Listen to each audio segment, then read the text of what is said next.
ស្មែតែមាននឹងអីនៅទីនេះគ្មានសុខភាពទេឃើញប៉ាអត់កូនបើធ្វើឲ្យពួកខ្ញុំសិនមកចាំនិយាយគ្នាតទៅណាខ្ញុំតែកាត់តែប្រែខ្ញុំនៅណាដល់ហ្នឹងតែកាច់ស្រុំវិញជួយផង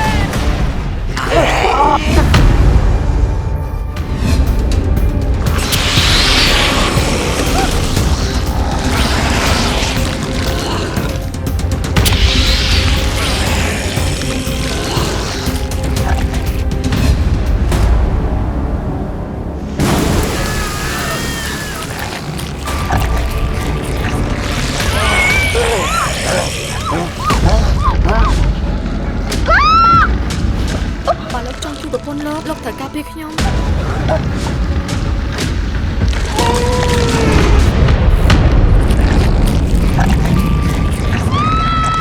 ได้ធ្លាប់តែមានអ្នកកាន់រៀងកាយធ្លាប់កង់ក្ដៅ